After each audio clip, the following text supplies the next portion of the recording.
The drug so powerful it will empty the money from your pockets, make you sell the watch off your wrist, the clothes off your back. On the street, they call it rock, a more concentrated, highly addictive form of cocaine, more commonly known as crack. Crack is such a menace in New York, the city has declared war on it. In Southern California, drug agents have busted a billion-dollar coke ring. The haul includes more than 6 tons of cocaine and 1 ton of marijuana. The street value is $1.7 billion. CBS 2's political reporter Marshall Kramer takes a look back at how what then Mayor David Dinkins called the city's gorgeous mosaic came apart. Crown Heights was on fire. The looting, rioting, and violence that started on the night of August 19th, 1991, would go on for 4 long days, injuring more than 150 cops and 38 civilians, and creating 2 martyrs, one black, the other Jewish.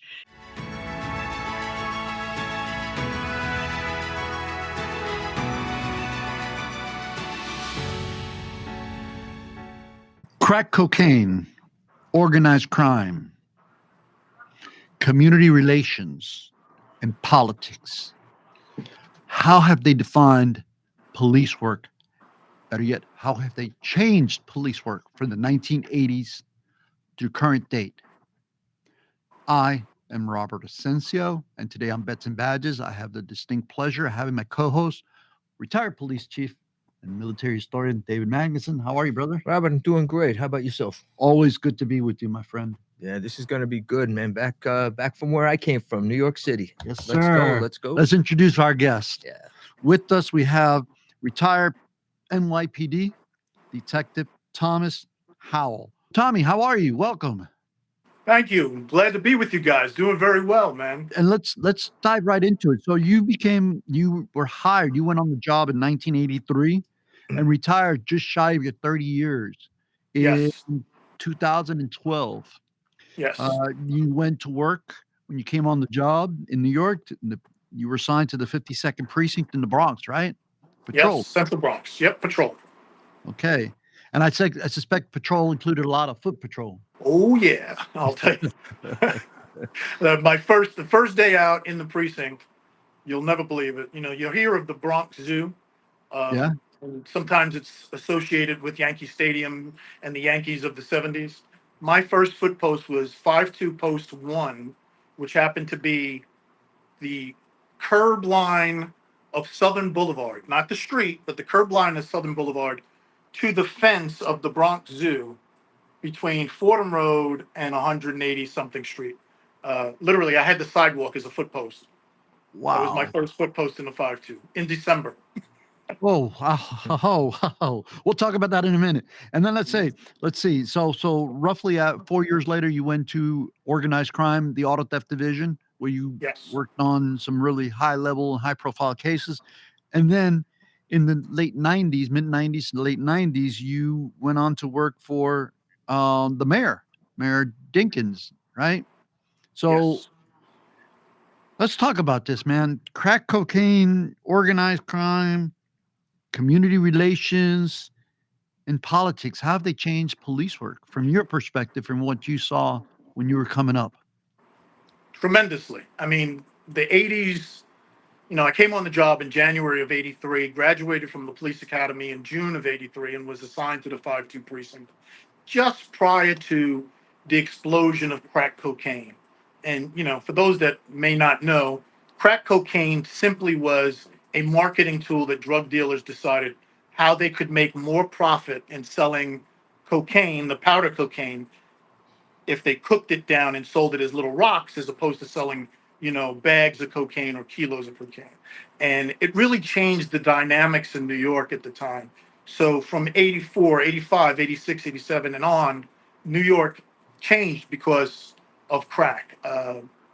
As we all know, it's a drug that creates situations that people just want more and more and more of it. So Chasing that high, baby. And it more than any other drug, when I first became a cop in the 5-2, we used to chase, the junkies out of abandoned buildings because they would use them as shooting galleries. And junkies, they steal, they shoot up, and they nod. Crack junkies, heroin junkies, that is, crack junkies, people who smoked crack, crackheads, they smoked, and then they were like, okay, I got to get more crack. And they smoked that crack, and they got to get more crack. Heroin junkies had a tendency to go and do a nod for a while. You might see them on the corner doing the what we call the nod, where they were practically falling down, and then they would bounce back up. So when crack cocaine came on the scene, it changed the dynamic. They were kind of zombie-like people who were interested in just pursuing and aggressively trying to get more money to get crack and buy more crack and buy more crack and buy more crack. So it changed the city immensely. Yeah, yeah. We saw that down here in South Florida. David, you were on the road for a long time, and brother, you went up the ranks working through the road. Yeah, I mean, city of Miami is no different. I mean, you had the neighborhoods there, exactly what Tommy is saying. What you found with the crack, and I'm not talking from the seller side, I'm talking about the users. A lot of the thefts would go up because they needed, they wanted to purchase their next hit. They're always walking around with the pipe on them, the stem. But the one thing that brought this really to a head where really it exploded nationally with publicity was when Len Bias died. He gets drafted by the Celtics. What was it, 85? First time he uses it, takes a hit, couple hits, and dies. Number 1 draft pick. And that really opened up eyes across the nation that there's a big, big problem. And it was just the beginning, and then the subsequent violence that you can speak to. I mean, Miami's no different. Miami was pretty darn violent. All hours of the day. But, So as we shipped our products north to you guys, bro, I'm sure you saw the change in the community, right? Oh, absolutely. Again, having June of 83 to probably 84, 85, in that range. I'm a rookie cop in the Bronx. And for the most part, we were chasing heroin junkies out of abandoned buildings.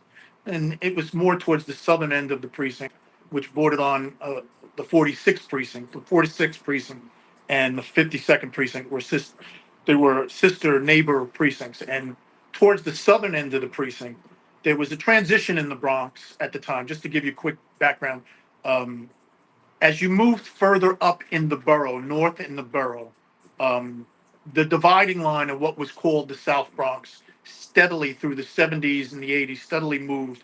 And at one time, anything south of Fordham Road, which was the bottom end of the 52nd precinct, was considered the South Bronx. Well, that eventually moved up to the next major thoroughfare, which was Bedford Park Boulevard, Kingsbridge, then Bedford Park Boulevard. And so you saw this proliferation of drug use and drug sales and crack use moving throughout the borough like a plague, unfortunately, and it took over every single neighborhood in the Bronx. I can't speak to other boroughs, but I would venture to say that was the case in every other borough. You know what was really amazing to me was its physical transformation that people would go through. Yeah. They start out on crack, relatively healthy, and within a short period of time, man, they would be just consumed. Yeah. Remember that? Yeah, like zombies. Yeah. It was pretty bad, man. I've seen photographs of methamphetamine users, crystal meth users, and very similar transformations. I think crystal meth users transform even worse, but Yes. very similar. They become emaciated, their teeth fail, hair falls out. It's a terrible drug that just makes you want more and more and more of the drug. Crazy, man. So let's go to organized crime. So you from the street, you go to organized crime, specifically auto theft, but relative to the crack epidemic or the crack explosion in the city of Miami, I'm sorry, in the city of New York, was it fueled by organized crime?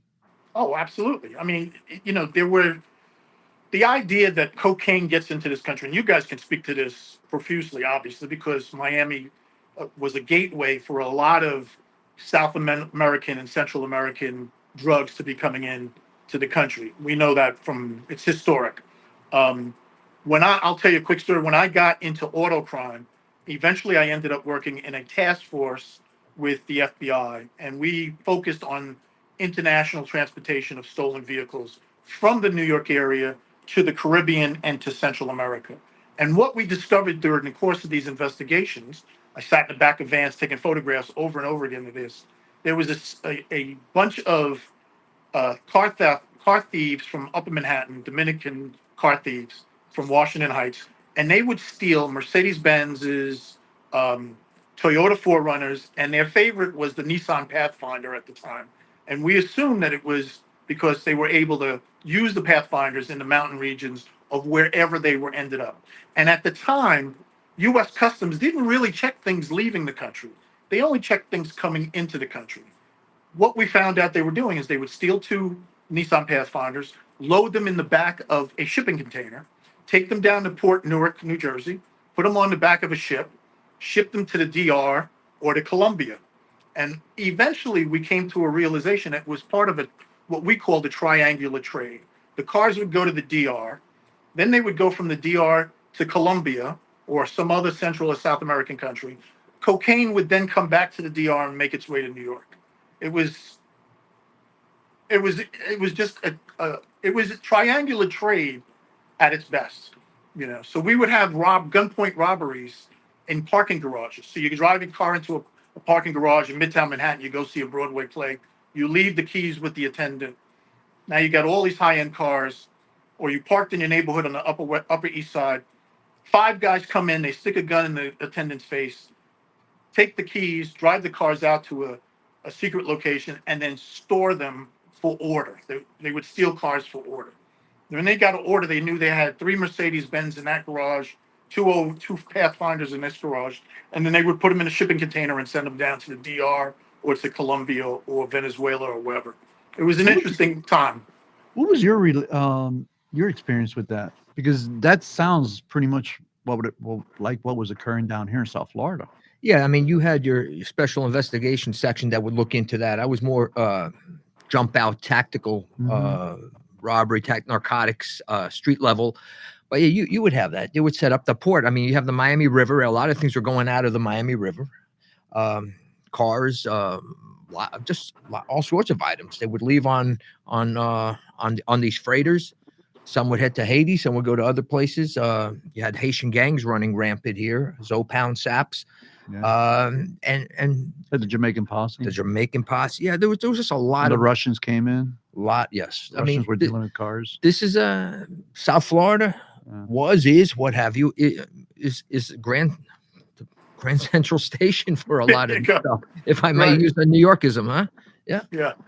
And just look at our car insurance rates. That's a different story. Yeah. So Tommy, how long did you spend in that unit? I was in the Organized Crime Control Bureau, specifically the Auto Crime Division, for 4 years, from 1986 to 1990. Yeah. In the last 3 years of that, I was with the Joint Auto Larceny Task Force. I did a little bit of undercover with them, and my biggest case with them was what we called the Department of Motor Vehicles scam. We called it DMV scam. I was paying off. I was posing as a car thief and a VIN alterer, and paid off employees of the New York State Department of Motor Vehicles to register what they thought were stolen vehicles. And we ended up vehicle registration number, right? Yeah, the vehicle registration, vehicle identification number that's on the dashboard. But these people thought that I was a drug dealer and a car thief, focusing on the car thief part of it. But we had a place in Southeast Queens before I'll tell you, I wish we had a long time to talk, because I've got so many stories to tell you about Southeast Queens where I was undercover. Specifically, you may have heard of the Supreme Team, Kenneth Supreme McGriff, big time drug dealer in Southeast Queens. I was running around with all these guys who were trying to get legitimate New York State licenses in forged names, and that was part of the case. It'd be a whole nother story for you guys to hear that information. It's good. So we'll have to bring you back. Fantastic. So you move on from the auto theft division, organized crime, into working for the mayor. So towards the end of 1988, 89, New York City was a bubbling cauldron of politics at the time. We had Howard Beach, we had the Bensonhurst case, a bunch of different things were happening. And New Yorkers at the time decided, I guess, it was time to elect their first African-American mayor. and David Dinkins beat Ed Koch, which nobody expected in the primary, and then he faced Rudolph Giuliani in the general election, and he beat Rudolph Giuliani. So David Dinkins becomes mayor, and nobody really expected him to beat Koch and then beat Giuliani, but he did. And my uncle had worked for one of the chiefs downtown. He was a lieutenant, and he called me up and told me, "Hey, listen, we're putting together a security detail for Mayor Dinkins. Would you be interested?" And of course, I would be interested to work for the first African American mayor of the city of New York. Who wouldn't? So, January of 1990, I started working in the intelligence division in the municipal security unit, specifically assigned to the mayor's security, doing bodyguard work. How'd you deal with the politics, man? Because there was all kinds of politics, and you have the things that are done for political expediency, but also for political fodder, and you have the proverbial spin, and you're sitting there as a police officer, witnessing this firsthand. Working in a unit where you're around politicians, it's eye-opening to see, pardon the French, but the BS that's involved in spin. The only thing I can do is give you examples of, or an example specific to my experiences in seeing how things were. There was a case in Upper Manhattan in Washington Heights. It was a drug dealer had gotten into an interaction with a police officer and was shot and killed by the police officer. It was a good shoot. The politics of the day, of course, was cops bad, citizens was abused, and there was nothing further from the truth. Kiko Garcia was a drug dealer in Washington Heights, 172nd Street, 171st Street. He was a known, probably crack dealer at the time, and he got into a dispute, an interaction with a police officer, and ended up getting shot. The specifics of the case are really not important, but what is important to know is that the shooting was determined to be what we call a good shooting. It was, within the guidelines of a proper police shooting interaction. The city was about to explode. It was bubbling. New York was a bubbling cauldron of politics at the time. And here, a white police officer ended up killing a Latino man from Washington Heights. So people were ready to go. Riots started. Things started getting thrown off the roof. It was ugly. The mayor, in an attempt to settle the community down, went with the then New York City Archbishop of New York, Cardinal O'Connor, and went to visit the mother of Kiko Garcia, the drug dealer. And they went to visit in an attempt to publicly try to calm the community down. Look, we're here visiting the mother of this dead man, and we're sorry that your son is dead.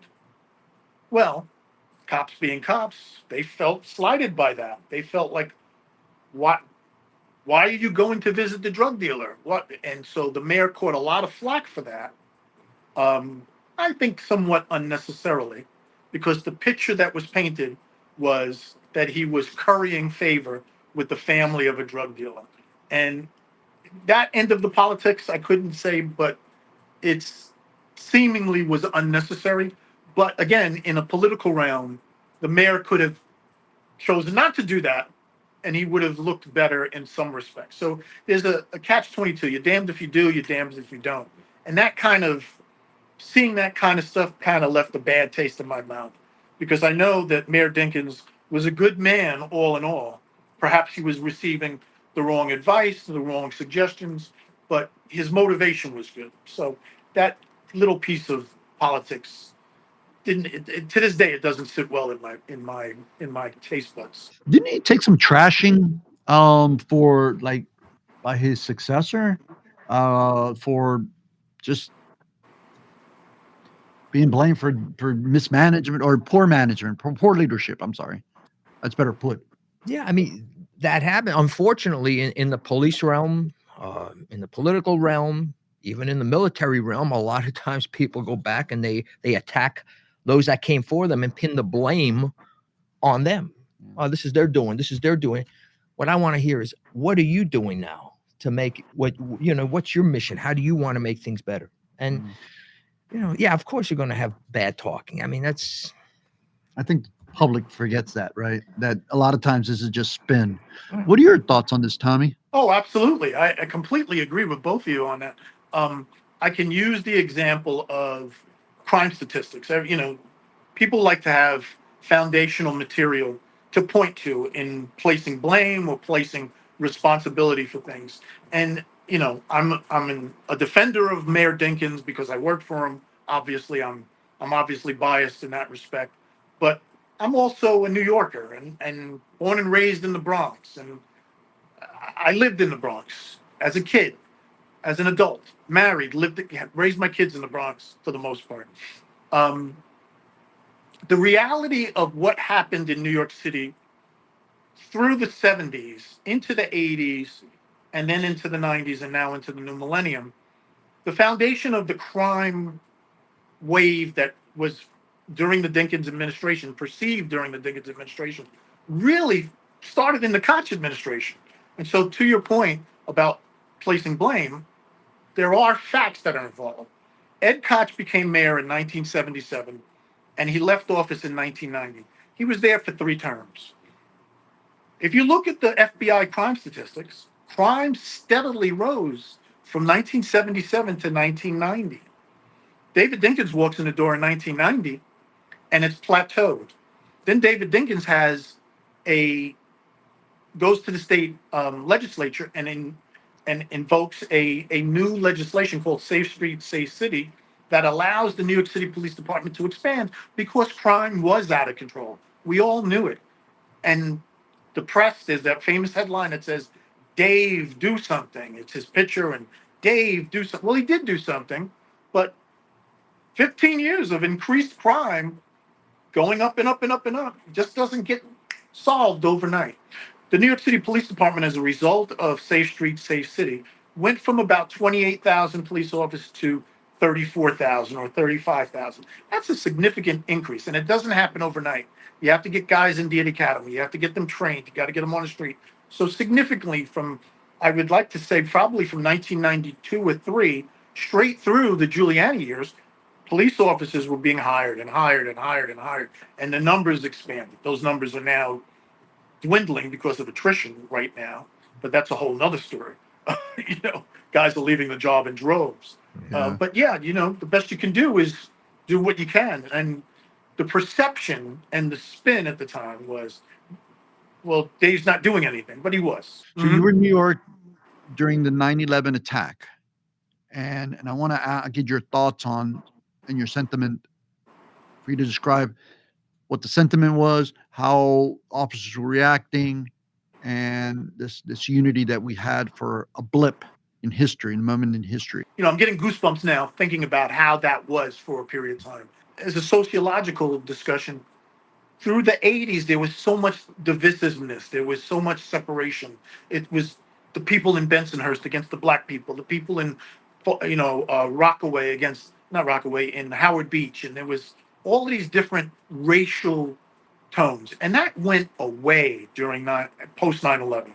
It was so engagingly warm to have that. As far as policing is concerned, cops felt good for a period of time. There was multiple reasons why cops felt good. One of them was when Giuliani became mayor, and during his term, 9/11 happened while he was mayor, cops were able to feel good about being cops. But they still had that feeling between the community as it was us against them. And they perceived us, being the community perceived us a certain way. 9/11 happens, and we're embraced. We're heroes. We went from zeros to heroes very quickly in that time. Didn't last long, but it was definitely palpable at that time. If you were a fireman, a cop, an EMS official, a first responder in any type sort of way, all you got to do is look at the concert for New York and see how much first responders were embraced by the people of the city of New York. It was a good feeling at the time. So in our last 2 minutes, could you share how do you see police work now and as opposed to when you started? I can't do it because I'm using my camera, my phone to show it to you. But the cellular phone, the smartphone, has changed policing immensely. Some say for the good, some say for the bad.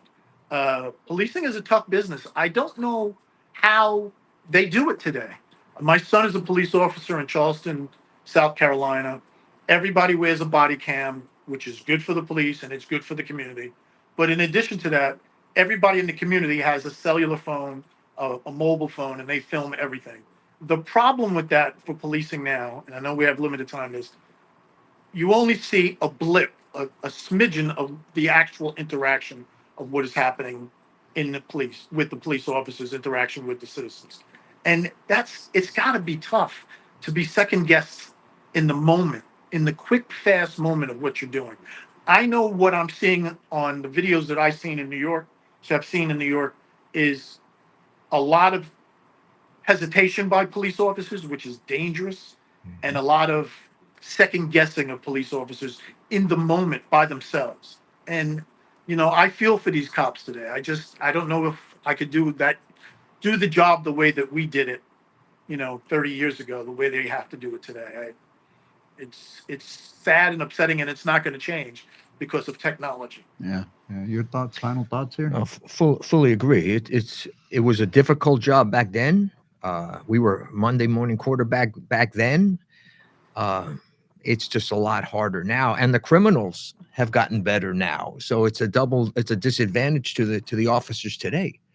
You made a spot on point about hesitation. You cannot have hesitation, and we've seen that for a variety of different things. But you can't have hesitation because that can prove fatal for law enforcement. For sure, hesitation can kill you. Yeah. On that note, Tommy, we're gonna have to bring you back because we'd run out of time for this episode. We have been speaking with Thomas Howell, fondly call him Tommy. He's a retired NYPD detective. We can't thank you enough. To the Millers, Michael, Grant Miller. Thank you to the community news team, to our producer, Daniela Quevedo, behind the scenes, always there making things happen. We thank you. To you, the public, we look forward to speaking with you and thanking you. Next show, you can find us on all podcast platforms, including Spotify, YouTube, Apple, iHeart, and Amazon. Let us know what your thoughts are. Look forward to seeing you next time. Thank you.